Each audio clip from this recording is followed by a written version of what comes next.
বাচ্চা একদম ফাইরা কলিজা বাইর করে এলাম। কলিজা দিয়ে সিঙ্গারা খামো। জানোস আমি কাটা? জানোস? তুই চিনোস আমারে?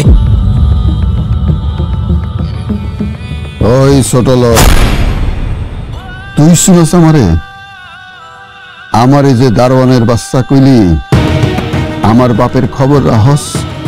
জানোস গ্রামে আমার বাপের কত বিঘা জমি? সেটি যদি বেচা দিতাম ঢাকা শহরে এরকম 6টা 6তলা বাড়ি থাকতো। বাপের জমি বেশি নাই। বাপের জমি বেচা মানে বাপরে অসম্মান করা। আমি বাপরে অসম্মান করুম না। এই দারোয়ানের বাচ্চা একদম ফাইরা কলিজা বাইর করে এলাম। কলিজা দিয়ে সিঙ্গারা খামো। জানোস আমি কাটা? জানোস? তুই চিনোস আমারে? ওই ছোট লোক, রাখলি এটা কি লোহা ভেঙে যেত কেন? এই সালাম অনেক ওজন, এটা ছিঁড়ে যাবে না আমার ব্যাগটা। যাও। এই আমা আমা এই সালামটা বকশিস দিবে না? এই সালাম, এই সালাম, এই সালাম এদিকে আয়। এদিকে আবার কি খালাম্মা বকশিস নিয়ে যায়?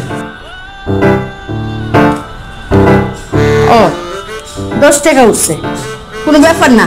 কিসমতে যার যেটা উঠে নাও, চা বিস্কুট খাও। খালাম্মা টাকা লাগবে না? থাফরা দিয়া কান পট্টি গরম করে ফেলাম। এটা কি টাকা? এটা মুরব্বিকে দোয়া। নাও বেটা। কি রে সালাম, এত জোরে রাখলি এটা কি লোহা ভেঙে যেত কেন? এই খালাম্মা অনেক ওজন, এটা ছিঁড়ে যাবে না আমার ব্যাগটা।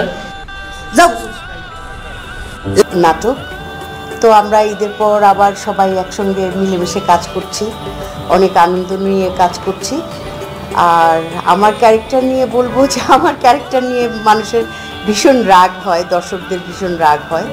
যারা বোদ্ধা দর্শক তারা সুন্দর সুন্দর কমেন্ট করে। যেমন ধরেন খুব মজার একটি কমেন্ট ছিল যে আপনাকে দেখলে মারতে ইচ্ছে করে, কিন্তু কিন্তু আপনি খুব গুণী অভিনেত্রী। আরেকজন বলল যে আপনাকে দেখলে ভয় লাগে, কিন্তু দিন শেষে জানি যে এটার ভিতরে কোনো একটা কাহিনী আছে।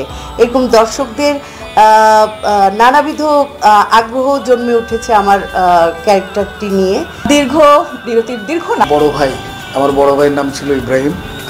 আসলে আমার দেখা আমার জীবনের আমার পারিবারিক গল্প হচ্ছে এটা।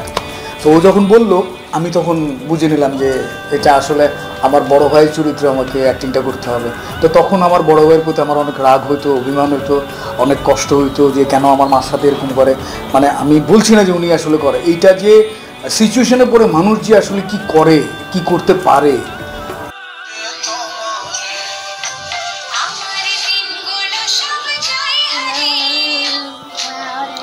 এদিক তাকাও, সোজা উপর দিক তাকাও।